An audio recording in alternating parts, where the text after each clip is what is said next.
Look at the top left of the infographic where those purple tab buttons fly into the editors. We all do this when we start out. Look at that dial showing high acceptance and low cognitive load. It feels like you are mastering the tool. But here is the catch. The engineers who tab accept the most do not produce the best code. They just produce the most code. Those are two completely different things. Follow the top purple pipe leading into the center of the infographic. This is where uncritical acceptance takes us. It flows straight into tab trap logic and structural violations. Look at those tangled lines showing confusing conditionals and dead code.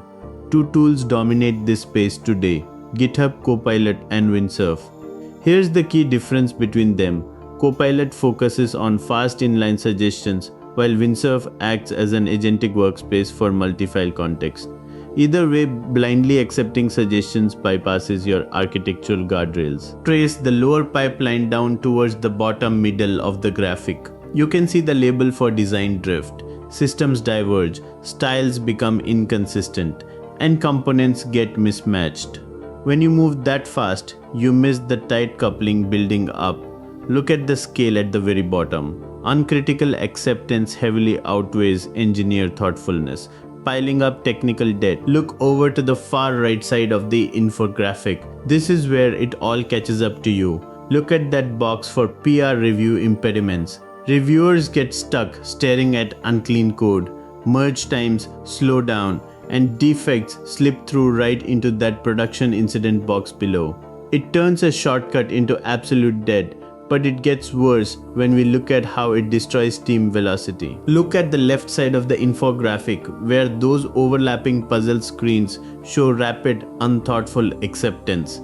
It always feels fine on Tuesday afternoon during the accumulation phase, but follow the path to the center under pull request and review, and you see the exact moment the sprint falls apart. APR comes back with red X marks for the third consecutive time because of non-functional logic traps. Reviewers get completely overwhelmed and stalled by unthoughtful code structure.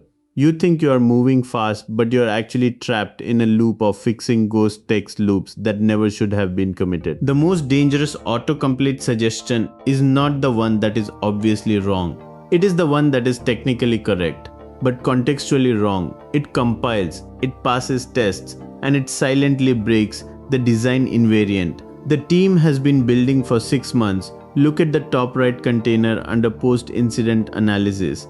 A production incident breaks out because of a contextually wrong ghost text error accepted in a critical path. The team cannot trace it to any deliberate human decision because it came from a suggestion no one actually read. Two tools solve this today: Datadog and New Relic. Here's the key difference between them. Datadog provides a unified cloud-scale telemetry platform for deep infrastructure and log correlation, while New Relic focuses on entity-centric observability and developer-focused profiling to isolate runtime anomalies. Now look at that bottom right panel where the senior engineer is diagnosing feature scale autocomplete. You realize an entire new feature was built on an unrelated snippet that predates your entire architecture. Look at the bottom labels where the low cognitive load of coding instantly spikes into a high cognitive load for the repair. You have lost work, stalled progress, and decreased team trust. It forces us to rethink how we interact with our editor, which brings us to how we flip this entire pipeline on its head with an intentional workflow. Look at the engineer on the left of the infographic, grounding themselves in intent and context before an auto-suggestion is even received. A tab trap is not a model problem, it is an attention problem. The autocomplete engine gave you a valid token sequence. You gave it your attention without giving it your judgment. That is a workflow failure, not a model failure. Look at the industry data box at the bottom left of the graphic. Cursor shows a 72% acceptance rate and Windsurf sits at 65%. But look over at that bottom right column labeled acceptance versus quality. The data proves that engineers with the highest acceptance rates produce the worst downstream code quality. The ones who use low intentional acceptance rates are the ones who achieve the best downstream quality. Two tools solve this telemetry tracking today: LinearB and Jellyfish. Here's the key difference between them. Linear B correlates Git and project management metadata to optimize pipeline velocity, while Jellyfish focuses on engineering management platform insights to align developer allocation with business priorities. Now let's break down the three paths branching across the center of the infographic so you can apply this today. The green pipe at the top shows when to accept, meaning the suggestion perfectly matches your intent and project context. The middle yellow and purple pipelines show the when to reject path. You hit escape when a suggestion is technically valid but contextually wrong, rejecting it for introducing unnecessary dependencies or breaking modularity. Finally, follow the path up to the top right container labeled when to steer. Instead of a total rejection, you rewrite the first line to redirect the path, or you use your arrow keys to accept token by token. This guides the AI rather than just accepting the end product. Once you master this individual decision framework, the next step is figuring out how a professional team standardizes it across the entire code base. Look at the team Autocomplete Hygiene container on the left side of the infographic. Notice that the bar graph at the top tracks acceptance rate as a healthy, sustainable usage level, not a performance target. The teams that optimize for a high autocomplete acceptance rate are measuring the wrong thing. They are measuring how often the engineer agreed with the model. The teams that produce the best code measure something harder, which is how often the suggestion was used, and the downstream code required no structural changes in review.